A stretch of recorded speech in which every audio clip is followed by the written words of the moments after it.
Se fôssemos aqui traçar um paralelo desde o Velho Testamento, na verdade, ele seria a preparação para a vinda do Messias.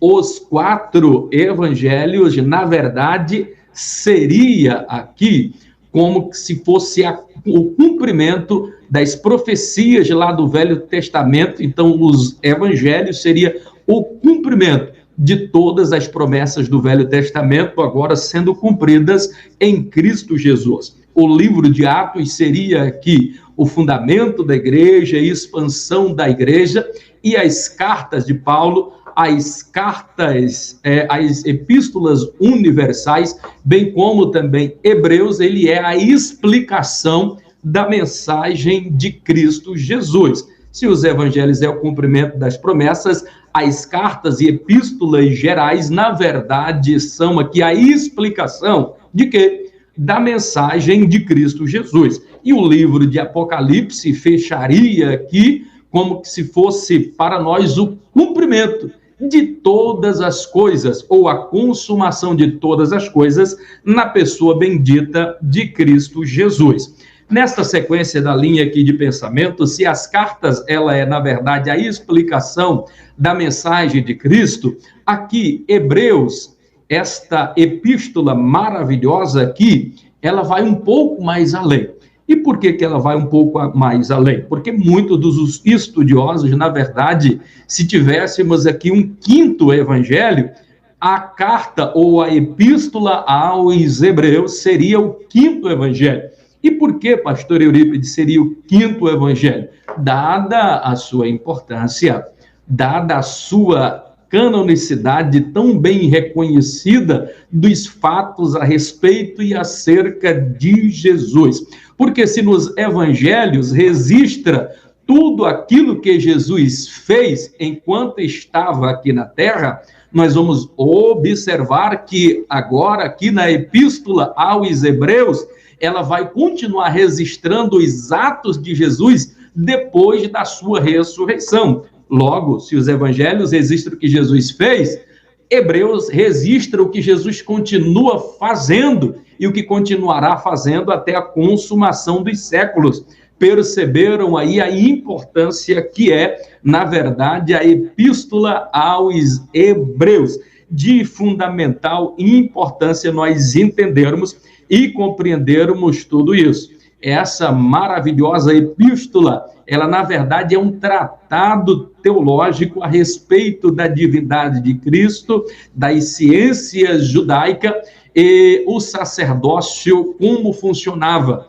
Então, ele é por demais importante. Agora, algumas coisas que nós precisamos entender. E dentro desta temática aqui de noções gerais, das epístolas aos Hebreus, nós vamos estar aqui debatendo algumas questões na página 17 até a página 24, onde nós vamos estar pegando essas noções gerais.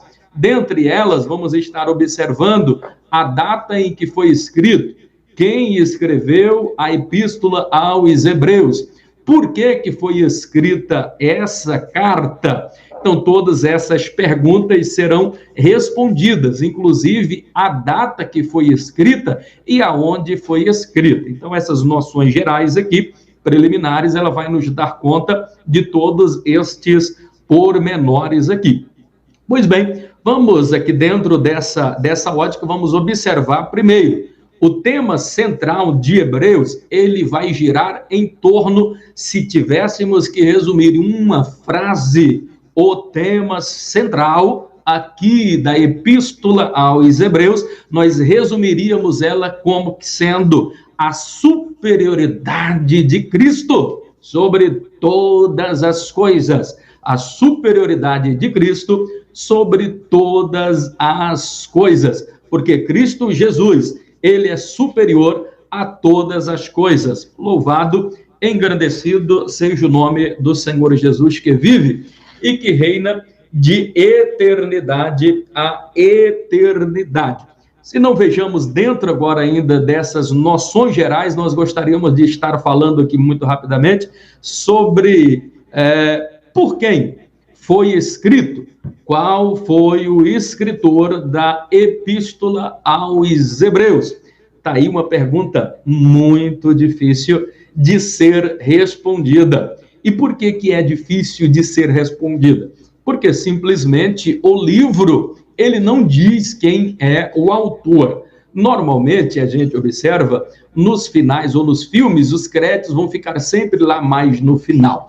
Mas nós vamos perceber que, devido às escrituras sagradas serem colocadas em rolo, e por ir desenrolando, ficar para deixar mais no final o nome, geralmente era mais difícil, teria que desenrolar todo o rolo para chegar logo no nome.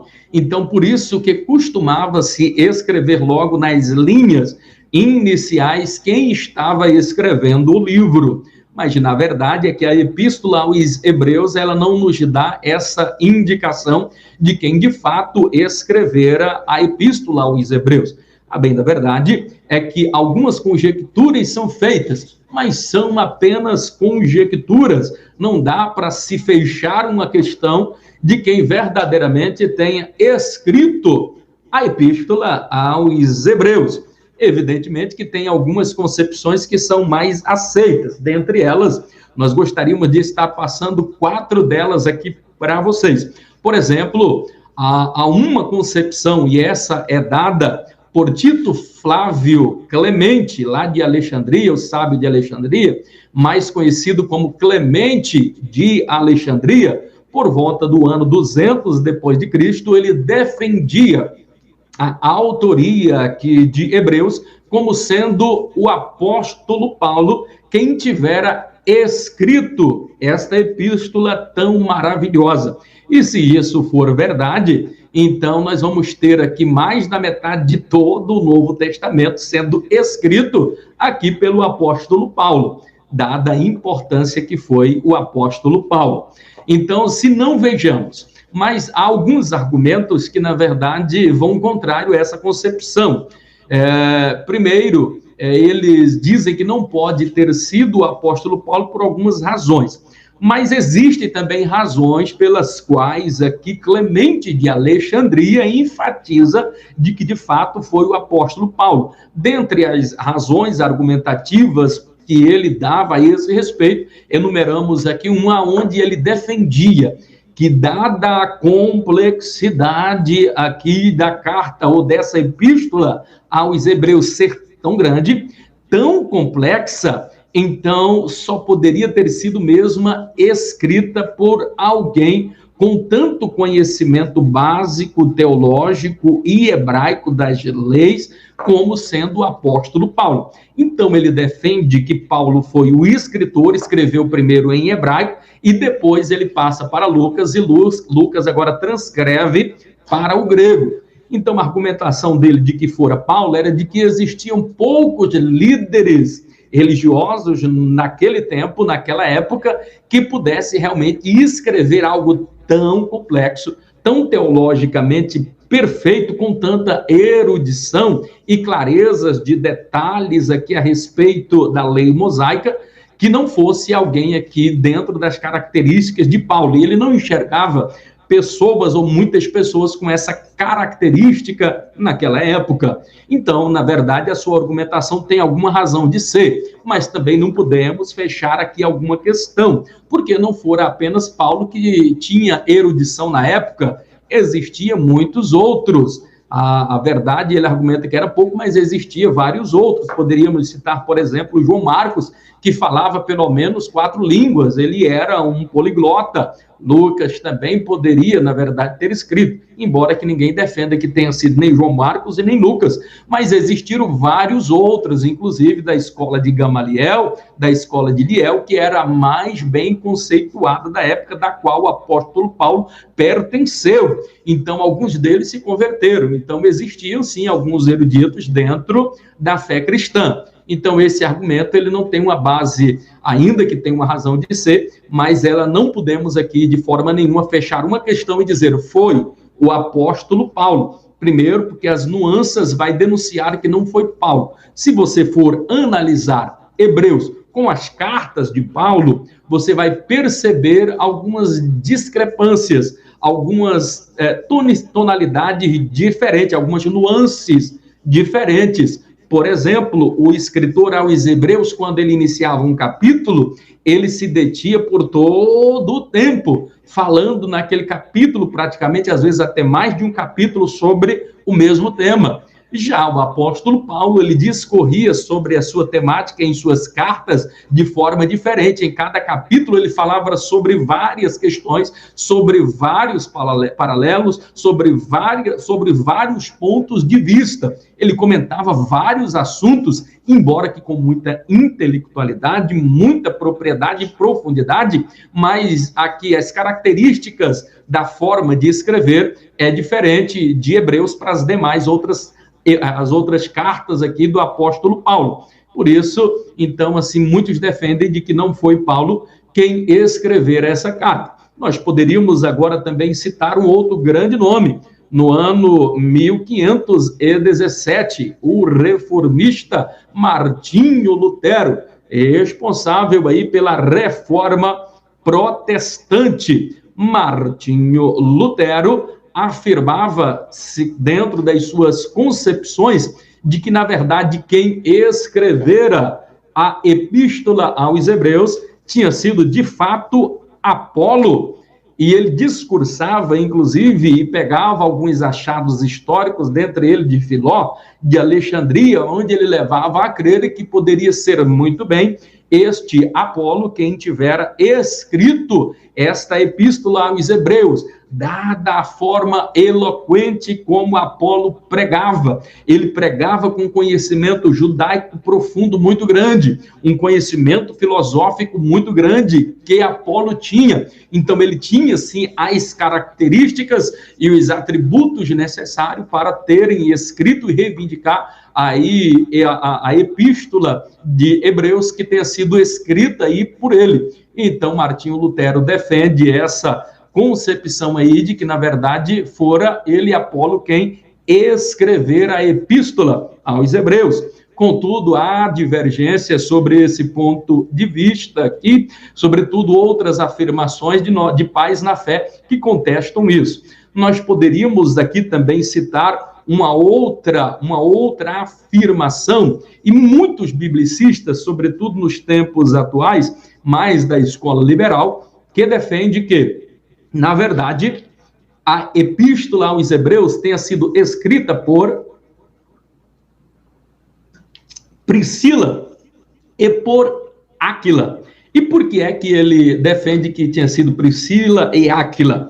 Porque eles entendem que eles tiveram um período aí de comunhão muito grande, uma proximidade com discípulos de Paulo, e essa proximidade com o falar, com toda essa erudição, então eles aprenderam muito bem e foram eles que de fato escreveram aí a epístola aos Hebreus. Tem muito pouca sustentação entre os mais tradicionais, haja à vista que não podemos levar a crer, porque em Hebreus 11:32 vai nos mostrar mesmo claramente que muito provavelmente quem escreveu foi do sexo masculino e não aí do sexo feminino, e nem tampouco de forma conjunta. E uma outra argumentação, e esta agora vem pelo pai da fé, reconhecidamente um grande estudioso, por volta do século 160 depois de Cristo, estamos falando de Quinto-Sétimo Florencio Tertuliano, ou nome comprido. É só você lembrar que é o Tertuliano. Todos conhecem Tertuliano como o nosso pai na fé. Ele que era adepto do montanismo. Montano, vocês conhecem, por volta do século 160, ele monta ali um estudo, e ele acreditava muito nos dons espirituais e na santidade dos frutos do Espírito Santo e os dons do Espírito Santo. Então, ele e mais 3 missionárias saía propagando de aldeia em aldeia, levando a palavra e, sobretudo, aquilo que hoje nós temos como base de doutrina pentecostal, algumas coisas, inclusive, pegadas aí do montanismo. Dos legados do montanismo foi ter como adepto um dos nossos pais da fé, Tertuliano. E é Tertuliano, inclusive, que defende aqui com bases aí até muito sólidas de quem muito provavelmente tivera escrito a epístola aos Hebreus, que tenha sido Barnabé, por ter caminhado com Paulo, por ter erudição necessária, e a forma como alguns trechos se correlatam levam a crer, e ele defende de que poderia ser de fato aqui Barnabé quem tenha escrito a epístola aos Hebreus. Contudo, como nós já falamos, não podemos aqui fechar questão, e talvez pouco importa essa discussão. O importante é que a mensagem está centrada na pessoa de Cristo. Mais importante de quem escreveu é a mensagem que ela é transmitida a respeito da pessoa de Cristo. Então, tampouco importa quem escreveu, sendo que o centro é Cristo Jesus, que é o nosso Deus Jeová e Yahvé. Então, mais importante do que o mensageiro é a mensagem que está sendo entregue aqui. E essa mensagem, ela foi por demais importante ao longo da história, porque com base no livro de Hebreus, nós podemos defender a supremacia de Cristo sobre todas as coisas, sobre toda a obra da criação, Jesus como sendo eterno, coparticipe, coigualdade e a consubstância com Deus Pai. Então, tudo isso nós encontramos aqui na Epístola aos Hebreus. Então, tão pouco importa quem tenha sido o escritor, o mais importante aqui é o conteúdo da mensagem que está aqui pronunciada e dirigida para nós aqui. Uma outra questão que nós precisamos levar em conta é por que é que a carta aos Hebreus foi escrita. É uma pergunta que ela é respondida aqui também no livro e nós precisamos ter em mente. Por que é que foi escrito? Ora, havia uma perseguição muito grande aos cristãos naquela época, de tal forma que cristãos estavam sendo martirizados, mortos, perseguidos. Por quê? Simplesmente porque propagavam a doutrina de Cristo, falavam a mensagem de Cristo. E como propagadores da mensagem de Cristo, eles foram perseguidos. E porque estavam sendo perseguidos, muitos dos cristãos aqui estavam pensando em abandonar a fé. Outros que já tinham abandonado a fé. Eles pensavam, ora, eu estou sendo perseguido tão simplesmente por ser cristão, vou abandonar, vou voltar para o judaísmo. Porque essa carta, ela foi escrita aqui a priori para quem? Para os judeus. A carta é aos Hebreus, então está sendo escrita para os cristãos judeus daquela época. Outros querem dizer e defendem que tenha sido, na verdade, escrita para os gentios. Outros argumentam que tenha sido para os essênios, mas a questão aqui, a priori, a maioria defende, inclusive eu, que ela foi escrita para os hebreus, para os judeus, os cristãos judeus, que haviam se convertido ao cristianismo, e agora eles recebendo esta mensagem, porque estavam sendo desanimados. Segundo a carta aos Hebreus, ela é também escrita nesse tempo, por causa de toda essa perseguição, e um levante muito grande, dizendo que Cristo, na verdade, não era o Messias prometido. Então a carta, ela vem para, inclusive, demonstrar isso, que Jesus é o Senhor, que ele é Deus, vem assegurar a divindade de Cristo, bem como a supremacia de Cristo Jesus sobre todas as outras coisas. Outra coisa que é importante aqui e digna de nós estarmos enfatizando, e é importante também, inclusive, para efeito de prova, que vocês precisam saber é a data que fora escrita a Epístola aos Hebreus. Qual foi a carta? Quando é, pastor Eurípides, que esta carta, de fato, ela foi escrita? Essa carta, ela foi escrita, existe pelo menos 3 importantes datas aqui, que são reconhecidamente e teriam a probabilidade de que pudesse ser essas 3 datas. A primeira data em que é defendida aqui, que a carta tenha sido escrita, é no ano 50 5 depois de Cristo. É uma das datas prováveis que teria sido escrita aqui a carta aos Hebreus. E eles argumentam, inclusive, aqui, os que são adeptos dessa questão, eles citam, por exemplo, Hebreus no capítulo 12 e o verso 4, onde vai se dizer, da onde eles concluem da seguinte forma, é que havia um martírio futuro. Então, ali, na verdade, ele é uma metáfora. E porque eles acreditam nesse martírio futuro, eles pensam e têm absoluta certeza que tenha sido antes aí do ano 70 depois de Cristo. E eles argumentam ainda que a carta fora escrita antes mesmo aí de Nero, ou de Nero ter assunto ao trono. Então, essas duas argumentações têm uma falha aí nessa argumentação que não tem nenhuma razão de ser. Primeiro, que essa citação ela é metafórica, não darmos para citar, porque existem inúmeras outras citações que colocam no tempo presente pessoas sendo martirizadas, bem como também o sacrifício acontecendo no tempo.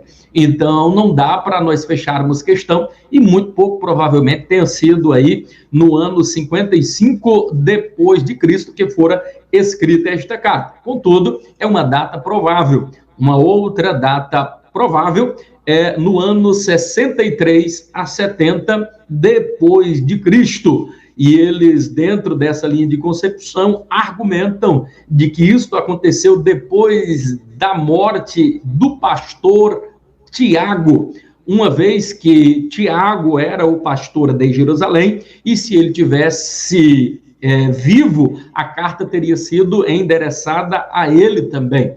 Contudo, não havendo essa citação, então se crê, os que argumentam aqui dentro dessa concepção, é que foi depois da morte aí de Tiago, o pastor Tiago, inclusive irmão de Jesus, que depois da morte e assunção de Cristo Jesus, resolve agora, de fato, assumir esta posição de defensor. Se antes ele tinha dúvidas, agora passou a ser um defensor ferrenho da divindade de Cristo Jesus. Então, aqui eles argumentam, os que argumentam que tem sido escrito no ano 63 até 70 depois de Cristo, um dos argumentos é de que foi depois aí da morte, inclusive, de Tiago. Eles argumentam, inclusive, que existem bases bastante sólidas em Hebreus 7, 8, em Hebreus 9, 6, até o versículo 9, Hebreus 13, 10. Ele cita algumas passagens, inclusive, que dá para você, e querendo analisar em casa, dá para você perceber que é uma data realmente das mais prováveis. Existe, inclusive, uma outra data que argumenta de que, de fato, na verdade, quem escrevera aqui a epístola aos Hebreus, o ano que ela foi escrita, foi depois do ano 70 depois de Cristo.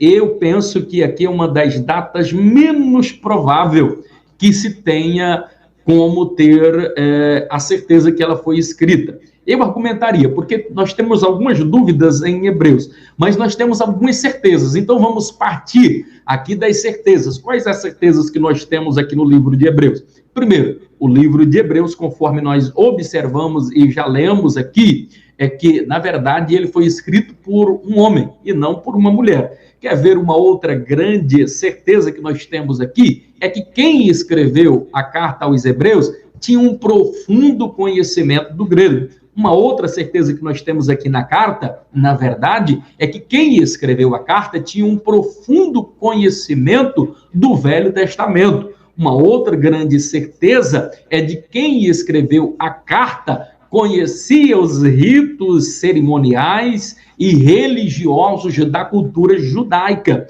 Uma outra questão que temos certeza que sobre a epístola aos Hebreus e que nós aqui enfatizamos é que quem escreveu essa carta conhecia os leitores originais do tempo apostólico. Uma outra certeza aqui que nós temos também é que quem escreveu a carta ou a epístola aos Hebreus tinha conhecimento e conhecia pessoalmente a Timóteo, conforme nós podemos observar em Hebreus 13 e 23. Então, essas são algumas certezas. Agora, uma outra grande certeza que nós temos na carta aqui aos Hebreus, e tem a ver com a data, é a seguinte. Primeiro, o que nós precisamos ter em mente, qual a certeza? Essa carta, nós podemos enfatizar com toda certeza que ela não foi escrita depois de 95 depois de Cristo. Essa é uma certeza que nós temos. E por que é que nós temos essa certeza que não foi escrita depois do ano 70, o ano 95 depois de Cristo? Porque Jerônimo de Roma, ele escreve, e no seu texto ali, ele escrevendo, ele cita a passagem e a epístola aos Hebreus. Lembrando que quando ele escreve aqui, Jerônimo de Roma, ele escreveu no ano 95 depois de Cristo. Logo, a carta só pode ter sido escrita antes do ano 95. Então, essa é uma certeza que nós temos. A carta não foi depois de 95, foi antes de 95. Uma outra grande certeza que nós temos com relação à data é de que não pode ter sido também depois do ano 70 depois de Cristo. E por que é que não pode ter sido escrita, se tem alguém aqui defendendo, pastor Eurico? Por lógica, dedução. Ela não foi escrita depois do ano 70 depois de Cristo, primeiro, porque não há nenhuma citação de que havia sido Jerusalém destruída e que nem tampouco o templo havia sido destruída. Uma outra questão aqui é que o próprio escritor narra em Hebreus 13 e 23, e ele informa, inclusive, aos santos ali de Jerusalém, de que Timóteo já havia sido solta, e ele estava com a expectativa de que ele regressasse logo, porque se ele regressasse logo, ele junto com eles iria até Jerusalém. Então ele tinha conhecimento pessoal com Timóteo, e inclusive narra quando que ele estava sendo solto, e nós sabemos que esse homem ele foi solto antes do ano 70 depois de Cristo. Então, se ele estava falando da soltura, alguém argumentar, não, mas houve uma outra segunda prisão e tal, mas não existe bases sólidas nem histórica para comprovarmos isso. Então, o mais certo aí é que foi antes do ano 70 depois de Cristo, e não depois. E alguém disse assim, não, mas é porque não havia necessidade. Irmão, vamos parar com essa bobagem. Se alguém argumenta uma questão dessa, não tem nenhuma razão de ser, porque não existe um fator sem precedente. Não há ninguém naquela época que não se lembre ou não seria omitido um fato tão importante como o morticínio, a destruição de Jerusalém e do templo no ano 70 depois de Cristo, porque depois da morte de Nero, Vespasiano ele assume o trono e ordena ao seu filho, general Tito, que invada a cidade de Jerusalém. O cerco durou ali 153 dias, ou seja, quase 5 meses de cerco, ninguém entrava e ninguém saía. Foi algo tão terrível que nos últimos dias, Flávio José, inclusive, registra, grande historiador, que 5.000 homens eram jogados por cima do muro, e estes homens jogados por cima do muro, a cidade fedia, e eram arrastados como que a balde. O morticínio foi tão grande, existiam ali cerca de 1.200.000 judeus que estavam adorando a Deus por ocasião da Páscoa. Então, todos os lugares, e todos nós conhecemos um pouco da cultura judaica, da ciência judaica, e ainda hoje eles observam muito esses preceitos. Então, a Páscoa, todos os moradores, não importa a região onde eles estavam, era costume eles virem e estarem ali na Páscoa para adorar a Deus. Então, interessante observar que destes 1.200.000 judeus que estavam ali por ocasião da Páscoa, 1.100.000 morreram ao fio da espada, cumprindo, inclusive, uma profecia bíblica quando Jesus está ali para ser condenado, alguém pega e diz: o sangue desse Jesus caia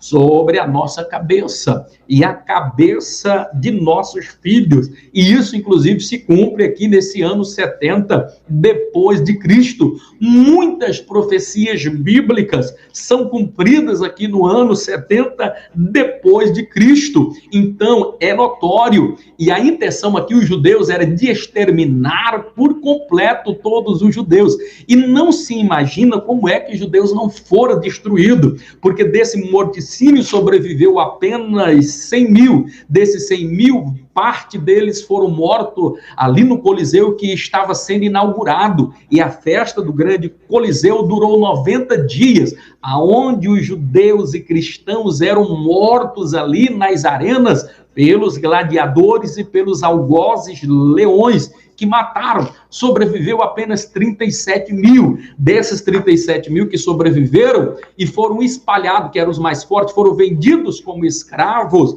e espalhados por todo o mundo. Não existiu uma perseguição tamanha como esta. Então não haveria uma probabilidade, uma análise ainda que hipotética, que se esse livro tivesse escrito depois do ano 70 depois de Cristo, que haveria sim menção sobre este acontecido, e não há menção alguma. Então eu parto do princípio e tenho certeza 100% aqui, e salvo engano, a não ser que apareça uma bomba muito importante de conhecimento, algum achado histórico muito grande, nada vai conseguir me provar que ele tenha sido escrito depois do ano 70 depois de Cristo.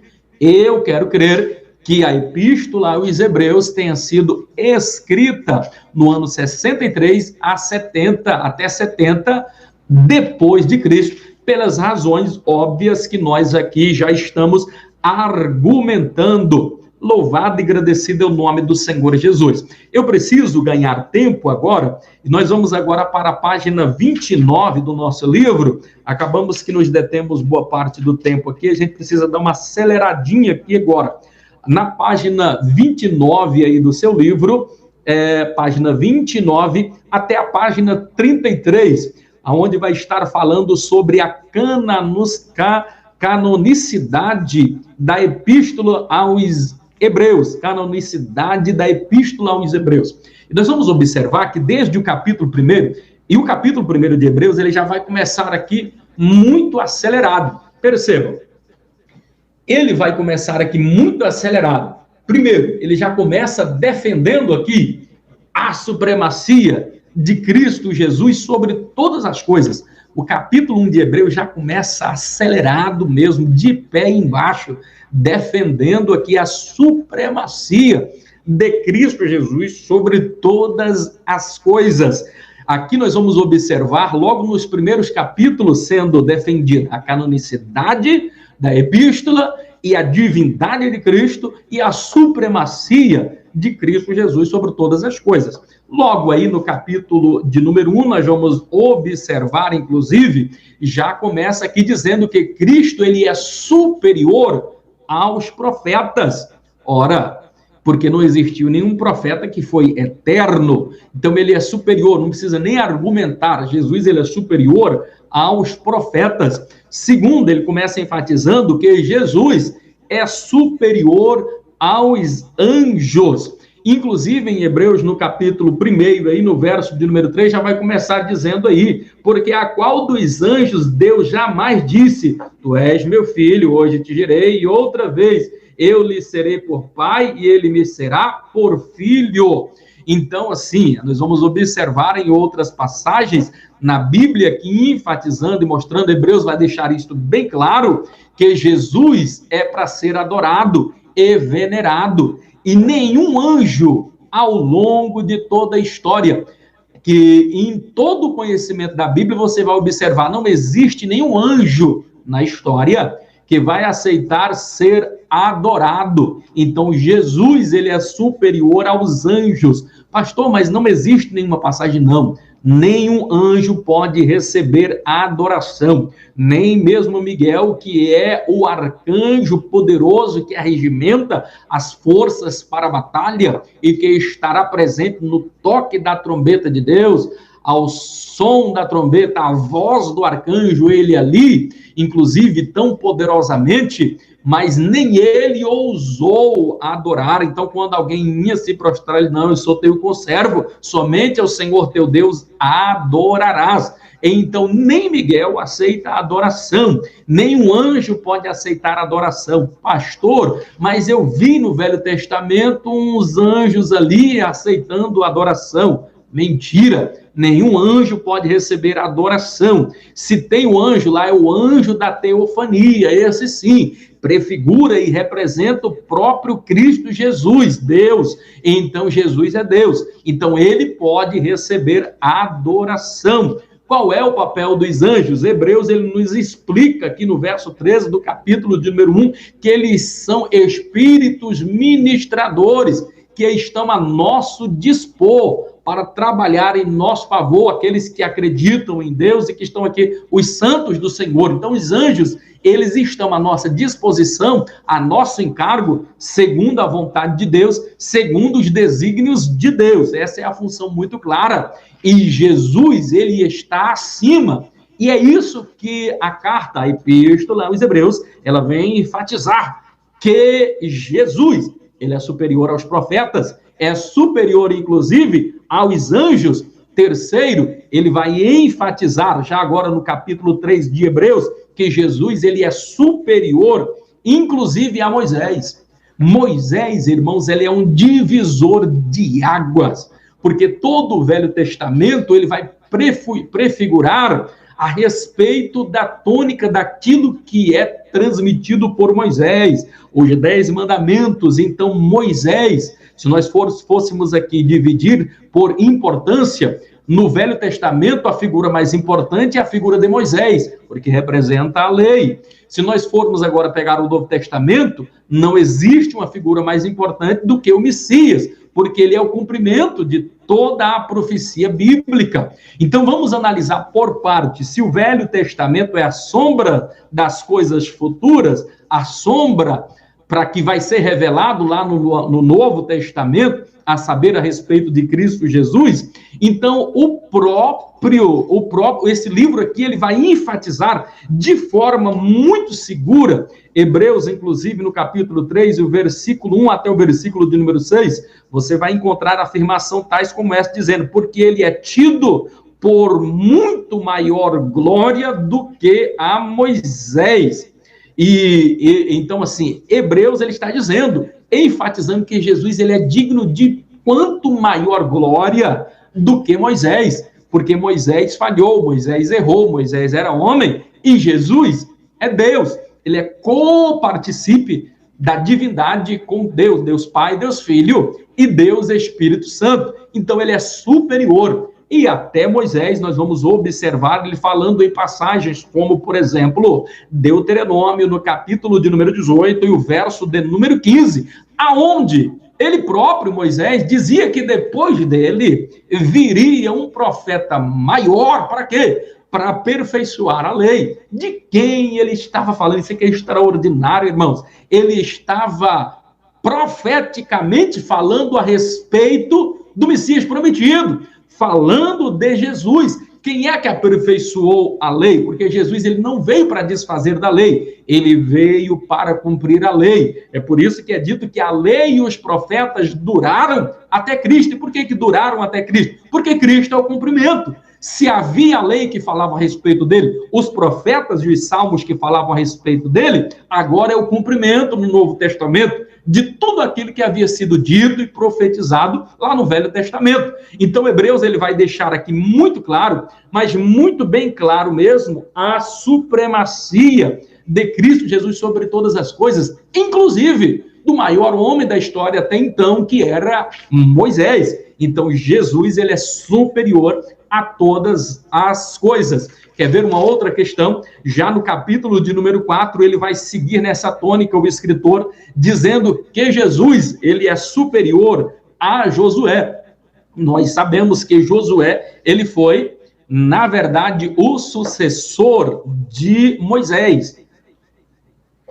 E a título aqui de trocadilho, de informação, O nome Josué, ele é do mesmo encaixe dentro aqui da forma de escrever, como sendo o mesmo nome de Jesus, de onde se deriva a palavra de Jesus aí, Josué. Então, tinha o mesmo nome, mas não quer dizer que tinha o mesmo nome, a mesma raiz aí desse nome, não quer dizer que eles eram iguais, porque nome é uma coisa, autoridade é outra, porque Josué tinha o mesmo nome de Jesus, mas não tinha a autoridade e o peso de Jesus. Então, Jesus, ele é superior. E no capítulo de número 4 de Hebreus vai enfatizar que Jesus é superior. Inclusive, enfatiza por quê? E por que que Jesus é superior? Porque Josué, ele, na verdade, falou de uma terra prometida, anunciou uma terra prometida, prometeu uma terra prometida, que fora prometida não por ele, mas por Deus. Então, nós vamos observar que esse Josué, ele disse que quando estivesse na terra prometida, na Canaã ali, ele disse que haveria um descanso. E nós vamos observar que, mesmo ele entrando ali, ele não conseguiu cumprir essa promessa, porque o povo não teve descanso, ele teve muita fadiga, embora que teve muitas conquistas, mas teve-se muita fadiga. A diferença é que Jesus também nos prometeu descanso, um descanso eterno, quando nós estivermos na Canaã celestial, aonde não haverá pranto, aonde não haverá choro, ele enxugará dos nossos olhos toda lágrima. A diferença é que Jesus vai cumprir, porque vamos entrar no repouso eterno, no seio do Pai. Ali para sempre estaremos descansando ao lado e os braços do Pai. Louvado e agradecido ao nome do Senhor Jesus. Jesus é superior a esse Josué aqui, porque Josué, na verdade, entrou em uma terra prometida, mas era uma terra terrena. Mas Jesus nos colocará em uma terra, em uma Canaã celestial, que não é terrena, que não é perecível, que não se acabará, mas será para sempre a nossa morada, aonde nós estaremos ali habitando. Oh, louvado e agradecido é o nome do Senhor Jesus. E por último, ele vai citar aqui no capítulo de número 5, que Jesus é inclusive superior ao sacerdócio araônico e todos os derivados dele. Eu quero dizer, o sacerdócio araônico é inferior e todos os demais sacerdotes, por mais importante que tenham sido eles, é inferior ao sacerdócio de Cristo Jesus. E por que é inferior ao sacerdócio de Cristo Jesus? Primeiro, porque eles eram homens e Jesus era Deus. Segundo, porque eles eram imperfeitos e cometiam pecados, e Jesus era perfeito e jamais cometeu nenhum pecado. Segundo, o sacerdócio araônico e os demais sacerdócios eram inferiores, porque eles utilizavam-se de sangue de animais. Mas Jesus é diferente. Ele deu o seu próprio sangue em sacrifício vivo. E interessante é que uma outra questão, ele é mais importante e é superior, porque o sacerdócio araônico e os demais, outro sacerdócio, esse sacerdote tinha que oferecer holocausto, sacrifício pelo seu pecado, por causa dos seus erros e por causa da falha também do povo. Então fazia-se sacrifício. O importante é que Jesus, ele não tinha nenhum pecado e por isso não teve que ele sacrificar pelos seus pecados. Uma outra diferença, só para citar aqui, para ganharmos tempo, o sacerdócio de Jesus era superior ao araônico e dos demais outros sacerdócios, porque anualmente o sacerdote tinha que oferecer sacrifício pelos seus pecados e pelo pecado do povo. E Jesus, ele ofereceu o seu sacrifício uma única vez, e o sacrifício foi perfeito, que nunca mais se precisou. E a tônica aqui do livro aqui de Hebreus vai ser em cima disso, que é melhor obedecer do que sacrificar. Melhor do que sacrifício é nós obedecermos a palavra de Deus, que essa questão do sacrifício agora cessou. Por quê? Ele é o sacrifício perfeito. Ele se sacrificou para nunca mais nenhum animal ter que ser sacrificado.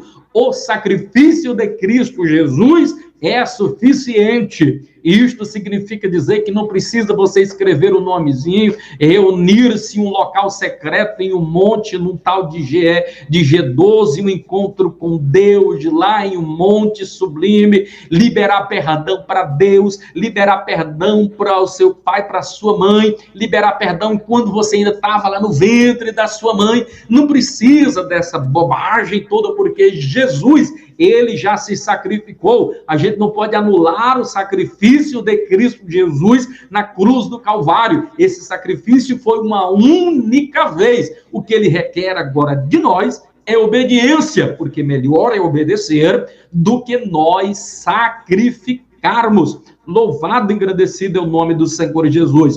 A partir daí, nós vamos observar uma defesa muito forte aqui. Essa questão da obediência vai estar muito intimamente ligada aqui, inclusive no capítulo de número 12, onde vai dizer da seguinte forma: filho meu, não desmaies, porque que filho há a quem Deus não o corrija. Então Deus, ele nos corrige, porque antes o que havia, a pessoa pecava, a pessoa falhava, então ia lá o sacerdote, fazia um sacrifício. Feito este sacrifício aqui agora, havia uma expiação pela culpa, os pecados eram perdoados. Então agora com Deus aqui, depois do sacrifício de Jesus, não, ele está dizendo: você errou, você vai pagar pelo seu erro, você vai pagar pela sua falha, você vai ser castigado, mas fique tranquilo, você não vai desmaiar, você não vai morrer, você vai sobreviver, para que no fim a tua alma seja salva e você não vá morar no inferno.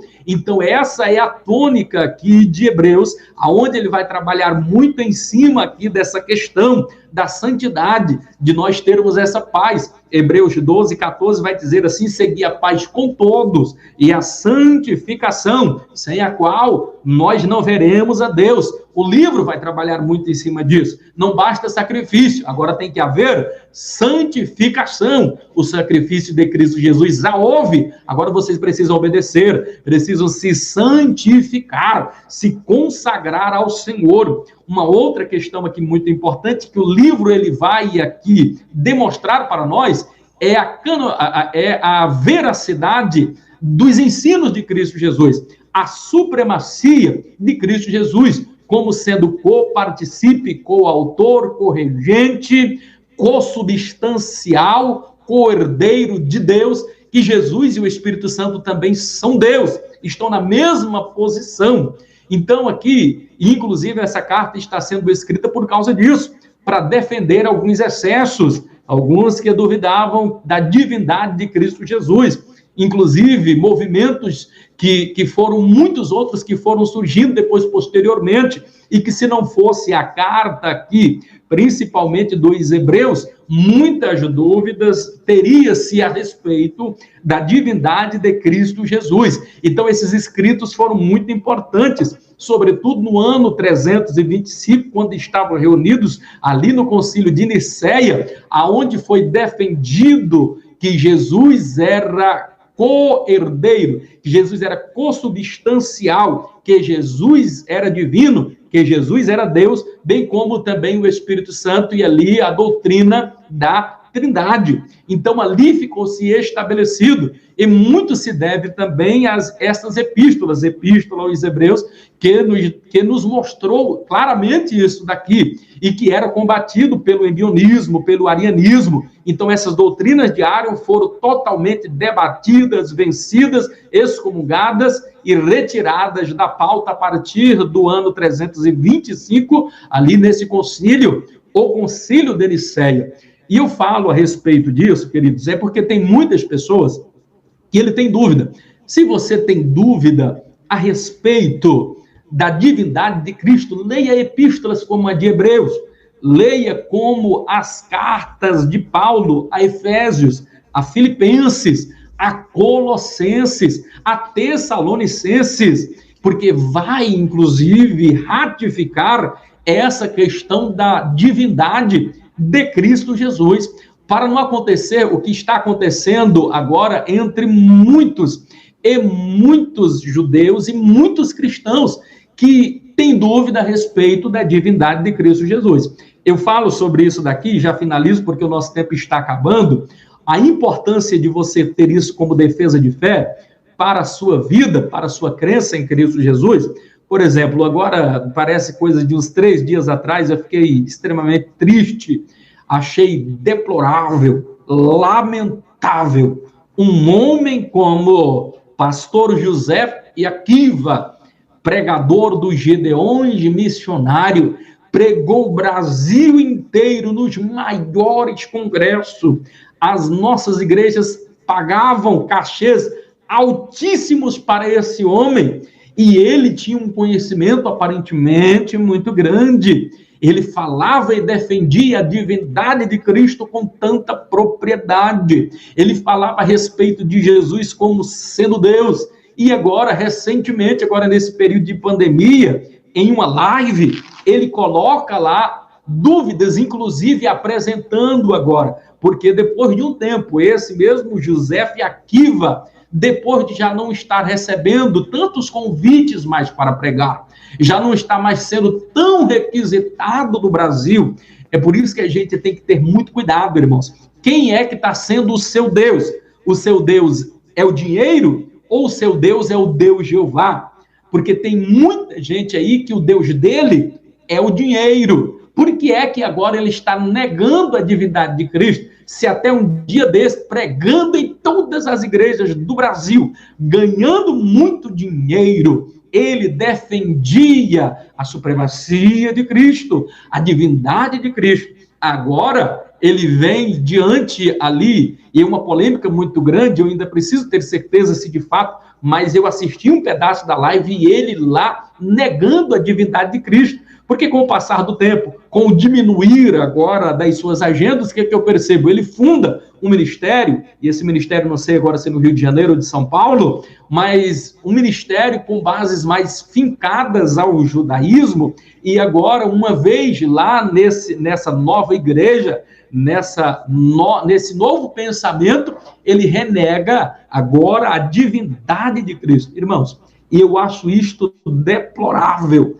lamentável. Inclusive, na live, ele apresentava um novo curso, que ele ia explicar tudo isso. Ele, mais 2 professores que com ele lá estavam, e ele tentando argumentar a respeito disso. Quer dizer, eu não sei se ele estava falando aquilo para criar polêmica, para vender mais um curso, ou para ganhar dinheiro. Certo é que eu creio que um interesse escuso, maquiavélico, por trás disso tem, irmãos, porque não é concebível alguém que falava com tanta paixão a respeito de Cristo, agora está negando a divindade de Cristo. Isto é deplorável. É por isso que existem muitos apóstatas da fé. E é por isso que você precisa, aluno e badiano, ter a sua fé certificada, concreta na pessoa de Cristo Jesus, a qual ninguém pode roubar a sua fé. Eu pergunto a esse Akiva, a esse discípulo desse José Akiva, como é que você pode negar a divindade de Cristo Jesus, se ele mesmo disser assim na sua onisciência,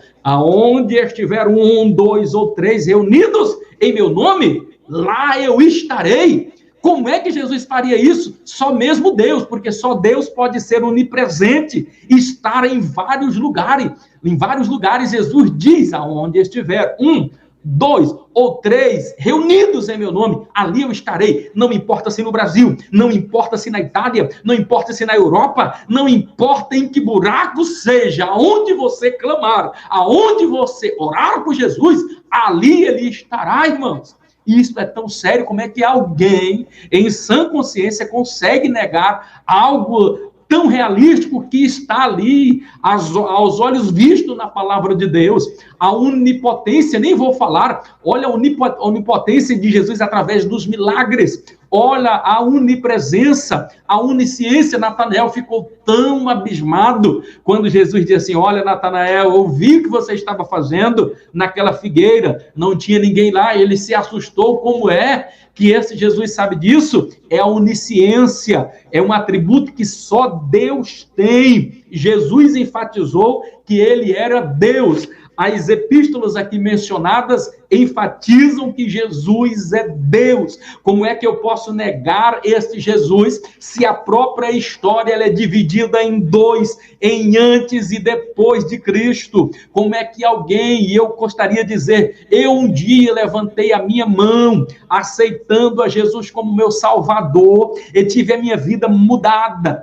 Queridos alunos, como é que você também aceitou a este Jesus e teve a sua vida mudada? Quantas pessoas que estavam nas drogas, no alcoolismo, que foram transformadas pelo poder da palavra, crendo em Jesus, porque quem crer em Jesus e for batizado será salvo. Então, como é que eu não posso crer? Como é que eu não posso acreditar neste Jesus soberano? Como é que alguém em sã consciência pode afirmar? Então, o livro aqui de Hebreus, ele vai defender tanto essa supremacia de Cristo Jesus sobre todas as coisas, bem como a sua divindade. Então, isso precisa ficar bastante claro aqui em sua mente.